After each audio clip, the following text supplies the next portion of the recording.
Beli sekarang.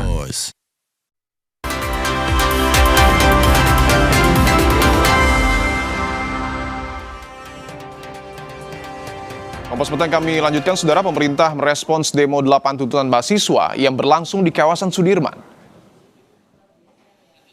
Kepala Badan Komunikasi Pemerintah atau Bakom RI, Muhammad Kodari, menanggapi soal tuntutan mahasiswa.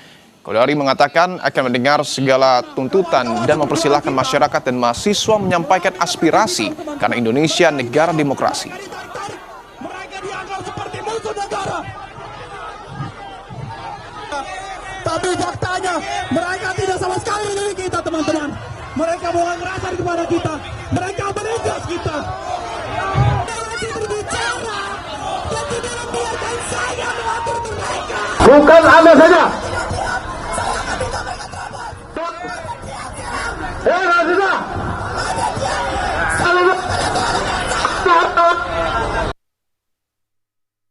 Kita ini negara demokrasi, ada ruang demokrasi yang sangat terbuka. Nah, penyampaian aspirasi itu bukti bahwa memang negara kita negara yang terbuka. Dan pada dasarnya semua saran dan masukan kita akan dengarkan. Ya mungkin ya yang diminta sebetulnya sudah diberikan tapi belum dijelaskan. Mungkin juga yang dipersoalkan sudah dikerjakan tapi belum sempurna dan perlu penataan. Tetapi ada juga hal-hal yang memang merupakan batas atau wewenang atau mandat dari presiden terpilih. Kalau dia sudah merupakan bagian dari visi dan misi, ya memang ya sudah merupakan bagian dari pemerintah untuk melaksanakan. Soal ada kekurangan diperbaiki. Tapi misalnya kalau harus diubah ya, tapi kalau itu janji kampanye, ya dikasih kesempatan lah untuk melaksanakan. Kalau misalnya nanti ada pemilu lagi, ya baru kemudian silakan Anda menyampaikan pilihan, pendapat dan sikap.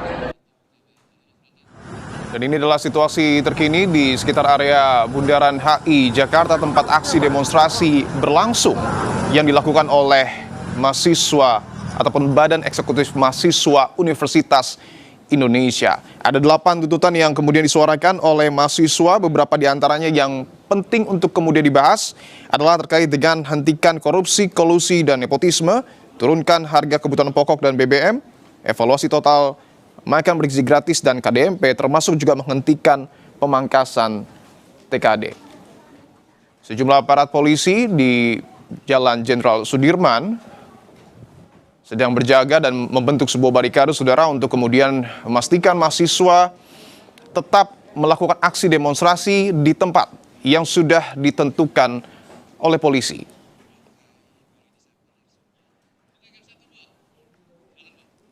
Delapan tuntutan mahasiswa pada pemerintah digaungkan untuk mengevaluasi kebijakan yang membebani APBN serta berantas tindak korupsi, kolusi, dan nepotisme. Selengkapnya kita bahas bersama juru bicara Partai Gerindra Bahtera Banong dan Direktur Eksekutif Amnesty International Indonesia Usman Hamid, dan juga ada yang akan bergabung Kepala Departemen Kajian Strategis BEM Universitas Indonesia Maura, Bung Bahtera dan juga Bung Usman. Selamat petang semua. Selamat petang. Baik. Selamat petang, Bang Usman. Baik, saya ingin ke Bung Bahtera terlebih dahulu bahwa ada 8 tuntutan yang kemudian disuarakan oleh mahasiswa. Di antaranya adalah soal korupsi hingga evaluasi program pemerintah yang menekan APBN.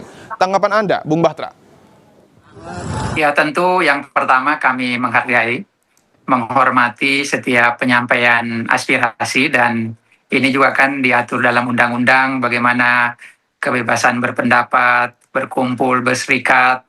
Dan bagi kami, dan tentu juga Pak Presiden Prabowo sering menyampaikan bahwa di alam demokrasi itu sesuatu yang wajar dan diperbolehkan karena memang negara kita kan juga menganut sistem demokrasi. Jadi artinya kami berterima kasih atas penyampaian aspirasi, penyampaian pandangan, pendapat, terutama yang berkaitan dengan program-program pemerintah, dan pemerintah terus bekerja secara maksimal untuk terus kemudian terutama program-program strategis pemerintahan Presiden Prabowo agar semua program strategis itu bisa dirasakan kemanfaatannya untuk semua lapisan masyarakat tanpa terkecuali. Maka dari itu kami terus dan Pak Prabowo tentu sering menyampaikan bahwa tidak alergi dengan masukan, tidak alergi dengan penyampaian pendapat atau bahkan kritikan, karena itu juga bisa mengontrol kinerja pemerintah agar program-program pemerintah terus berada di jalur atau di rel yang tepat, sehingga keberadaan program-programnya itu benar-benar bisa dirasakan oleh seluruh masyarakat kita.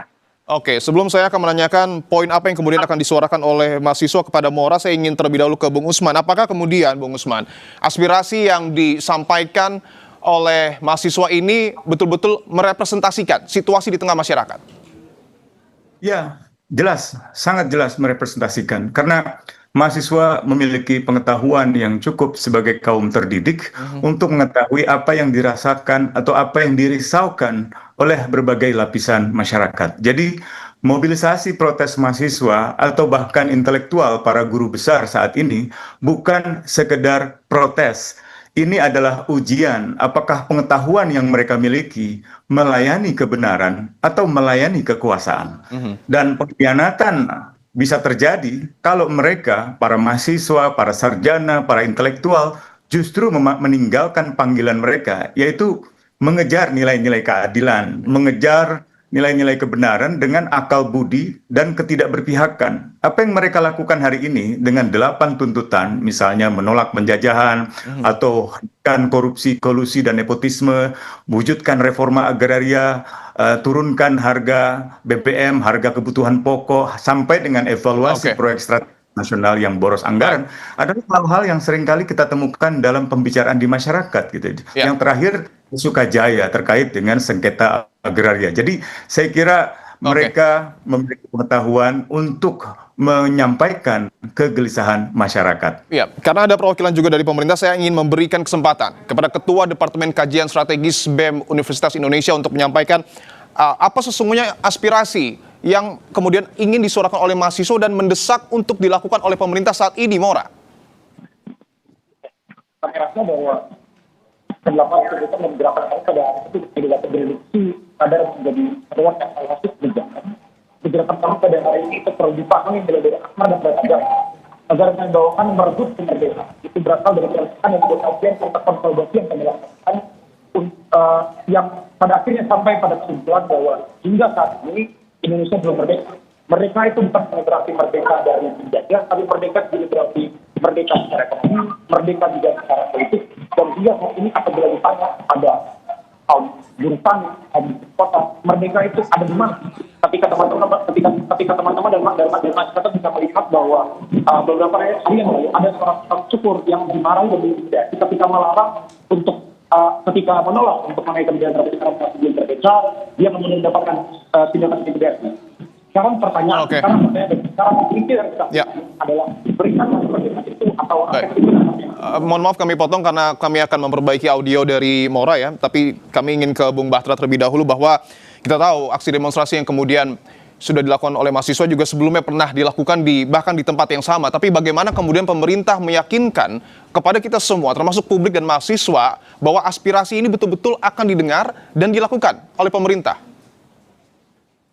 Ya, kalau kita lihat bahwa apa yang menjadi aspirasi teman-teman mahasiswa, saya pikir itu sejalan dengan yang dikerjakan oleh pemerintah Prabowo sekarang. Misalnya poinnya bagaimana soal korupsi, kolusi, nepotisme ini kita lihat kemarin banyak sekali program-program Pak Prabowo yang dijalankan oleh orang-orang tertentu yang dianggap tidak sesuai dengan prosedur atau dianggap melanggar, dan itu semua sudah langsung dicopot oleh Pak Prabowo karena Pak Prabowo ingin agar yang menjalankan program-program strategis ini adalah orang-orang yang betul-betul ya kapabel secara kualitas, kualifikasi, terus kemudian namun juga amanah dari sisi bagaimana melaksanakan tugas sebagai pejabat publik. Terus kemudian kalau kita lihat lagi terkait soal misalnya reforma agraria, dan kebetulan saya juga di Komisi 2, ini juga yang terus kita suarakan agar bagaimana tentang reforma agraria ini bisa berpihak kepada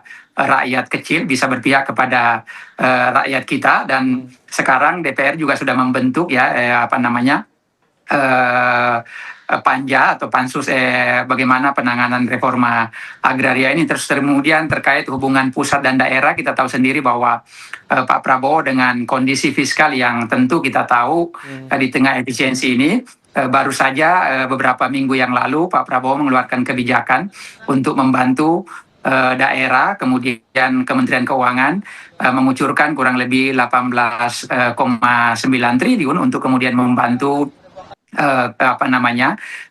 kabupaten kota ataupun daerah untuk menangani bagaimana fiskal ini bisa agak lebih longgar, lebih luas, kemudian agar tidak terjadi pemecatan atau perumahan terkait soal P3K kita. Kita tahu sendiri bahwa di beberapa daerah memang ada yang sedang fiskalnya tidak mampu, kemudian gaji P3K, dan itu dikucurkan oleh pemerintah pusat kurang lebih 8,9 triliun. Artinya yang menjadi tuntutan teman-teman mahasiswa hari ini sejalan dengan apa yang sedang dikerjakan oleh pemerintah Presiden Prabowo, apalagi misalnya terkait soal program strategis yang dianggap bahwa di sana ada inefisiensi. Kita lihat sendiri bahwa sekarang dilakukan pembenahan oleh pertama program-program strategis yang mendapat banyak sorotan dari publik, dan semuanya sekarang sedang dibenahi satu persatu. Baik, kami sudah tangkap poin ini. Saya ingin tanyakan langsung kepada Morasiaan, mahasiswa Universitas Indonesia, bahwa tadi disampaikan oleh Bung Batra, tuntutan mahasiswa ini sebenarnya sudah dilakukan dan bahkan sejalan dengan pemerintah. Anda sepakat dengan pernyataan tersebut? Tentu tidak. Satu persatu sebenarnya tuntutan tersebut didasarkan pada kontribusi dan juga kajian terkait kondisi misal kalau kita lihat terkait dengan rumah yang paling mirip dengan itu adalah kepres terkait dengan Tora, karena objek kementerian sehingga sampai sekarang pelaksanaan itu pelaksanaan itu masih nihil. Ketika kita bicara dalam pelaksanaan di luar dari tersebut, kita melihat bagaimana berapa banyak perampasan yang dilaksanakan lewat instrumen-instrumen penggusuran paksa maupun untuk pelaksanaan food estate. Kalau misalnya kita bicara misalnya tentang hentikan MBG dan juga hentikan Kopdes, maka balasan dari pemerintah adalah kita hentikan secara palsu. Pada tataran praktisnya, bagaimana mungkin kita bisa mengevaluasi satu program yang dobrok kemudian tidak terlebih dahulu ataupun di moratorium. Inilah kenapa kami merasa bahwa pada akhirnya pemerintah itu masih mulai dan masih menolak untuk mendengar tuntutan dari rakyat. Masih menolak untuk mendengar tuntutan dari rakyatnya. Masih menolak tuntutan dari rakyat ya. Saya ingin ke Bung Usman, bahwa tadi dari pemerintah menyebut aspirasi mahasiswa ini sebenarnya sejalan, bahkan sudah dilakukan oleh pemerintah, tetapi dari mahasiswa sendiri membantah hal tersebut. Tanggapan Anda, Bung Usman? Ya, wajar saja mereka membantah. Yang paling sederhana itu kan misalnya dampak kebijakan dari tahun 2026.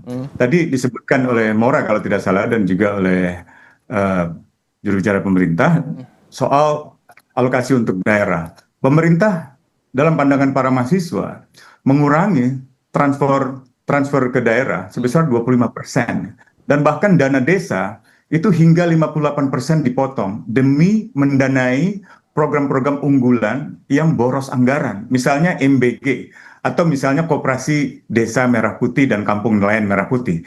Meskipun terdapat proyeksi misalnya kenaikan keseluruhan anggaran transfer ke daerah sebesar 5,5% menjadi berapa itu? 735 triliun, pemerintah malah berencana mempertahankan mekanisme pemotongan otomatis pada tahun 2027. Nah, ini menimbulkan tekanan fiskal pada daerah, sehingga kemungkinan akan meningkat kewajiban pembayaran utang bulanan. Apalagi ada Koperasi Desa Merah Putih, dan target pemerintah pusat untuk memperluas jaringan koperasi kan masih berlanjut hingga 35.000 unit. Ini pendekatan yang sangat sentralistik yang melanggar konstitusi. Beberapa kepala daerah sudah sangat kritis, sudah sangat mengeluh tentang hal ini, dan kebijakan yang sentralistis ini mengakibatkan tingkat penerimaan publik kepada pemerintah juga rendah. Lihat saja misalnya survei dari Saiful Mujani, itu pemerintah dari 81% memiliki semacam penerimaan publik, sekarang itu tinggal 51%. Artinya ada kebijakan yang salah. Belum lagi tadi Mora menyebutkan tentang proyek strategis nasional. Apakah proyek strategis nasional dihentikan, misalnya pembabatan hutan di Merauke? Tampaknya tidak. Putusan MK yang baru bahkan secara telak sebenarnya mengatakan pemerintah melanggar konstitusi. Hanya MK masih cukup sopan santun dengan mengatakan pelanggaran ini masih boleh sampai 2027 atau sampai 2028. Tapi intinya telah melanggar anggaran untuk pendidikan. Lihat laporan Selios hari ini dan juga concernnya para mahasiswa. Babak belur dunia pendidikan kita. Jadi meskipun anggaran pendidikan misalnya dalam APBN 2027 meningkat sebesar 13,9% menjadi 820 triliun, peningkatan 100 triliun, tapi penyertaan MBG itu, makan bergizi gratis itu menghabiskan hampir 30% atau hampir sepertiga dari jumlah total. Dan ini sebenarnya strategi yang dirancang harusnya memenuhi amanat konstitusional, tapi justru malah merusak hak atas pendidikan. Nah, jadi ini yang saya kira banyak sekali diangkat oleh para, termasuk juga dengan pemutusan hubungan kerja yang bersifat massal yang belum lama terjadi juga di Jawa Barat, dan juga tentang 1 juta sarjana saya kira ini harus diperhatikan serius oleh pemerintah. Ya, saya ingin ke Bung Mora lagi bahwa tadi Anda menyebutkan menolak bahwa pemerintah ini menjalankan bahkan sejalan dengan aspirasi mahasiswa. Ketika nanti Anda atau mahasiswa menilai bahwa aspirasi ini dalam tanda kutip tidak didengar oleh pemerintah, bagaimana aksi demonstrasi hari ini akan berjalan? Apakah akan dilakukan sampai malam atau seperti apa?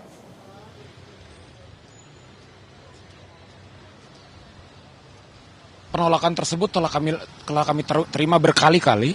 Bisa kita lihat bahwa dari pertama di tuntutan ketiga kami terdapat tuntutan yang berulang terkait dengan turunkan. Audionya nggak terdengar ya? Kobdes. Ya, dan juga MBG juga Kobdes. Itu membuktikan apa? Itu membuktikan bahwa pemerintah masih menolak hingga kini aspirasi dan juga tuntutan yang digaungkan oleh rakyat. Maka sebagaimana kita laksanakan sebelumnya, kami akan kembali lagi dengan masa yang lebih ramai lagi di tempat ini lagi. Begitu. Kapan itu akan dilakukan? Hari ini atau mungkin besok atau seperti apa rencananya? Terkait dengan waktu, maka itu mungkin dapat diproyeksikan kurang lebih misalnya mirip seperti kali ini. Tentu proses konsolidasi untuk datang beramai-ramai itu memerlukan waktu, mungkin 2 sampai 3 minggu. Tapi mungkin satu hal bisa dipegang bahwa kami akan kembali lagi. Itu. Oke, baik. Kami sudah tangkap poinnya. Terakhir ke Bung Bahtera bahwa tadi mahasiswa merasa pemerintah ini masih menolak atau belum mendengar aspirasi mereka, dan jika terus dilakukan, jika terus merasa seperti itu, masih akan ada aksi lanjutan. Tanggapan Anda, Bung Bahtera? Ya, tentu kami berterima kasih ya atas setiap masukan, pandangan-pandangan, bahkan mungkin kritikan-kritikan, karena yakin dan percayalah bahwa pemerintah terus mendengar setiap aspirasi publik, aspirasi masyarakat disampaikan, dan bagi kami dari Partai Gerindra itu adalah sesuatu yang baik dalam rangka untuk mengontrol agar pemerintah ini terus berjalan di rel yang tepat, yang pas, sehingga program-program kerja yang sedang direncanakan oleh Presiden Prabowo dan sudah berjalan pada saat ini bisa lebih tepat sasaran sehingga bisa dirasakan oleh semua lapisan masyarakat. Jadi tentu kami juga berterima kasih kepada setiap baik itu mahasiswa atau kelompok masyarakat yang menyampaikan aspirasi, terutama berkaitan dengan program-program strategis yang dianggap hari ini bahwa masih ada kekurangan-kekurangan, masih ada kelemahan-kelemahan yang dianggap perlu diperbaiki, perlu ditata. Maka dari itu pemerintah juga pasti akan selalu mendengar setiap aspirasi, setiap masukan, dan itu juga menjadi patokan atau bisa dijadikan pijakan untuk kemudian agar kebijakan-kebijakan yang sedang direncanakan ini bisa lebih tepat sasaran. Dan yakin dan percaya bahwa pemerintah terus bekerja, pemerintah terus berikhtiar untuk kemudian semua program-program kerja strategis yang direncanakan Presiden Prabowo insya Allah akan dirasakan manfaatnya oleh seluruh lapisan masyarakat kita. Oke, tentu kita berharap bahwa aspirasi yang muncul dari publik ini akan membawa kebaikan dan perbaikan dari kebijakan pemerintah. Terima kasih Bung Bahtera Banong, Namro Siaan, dan juga Bung Usman Hamid telah bergabung di Kompas Petang.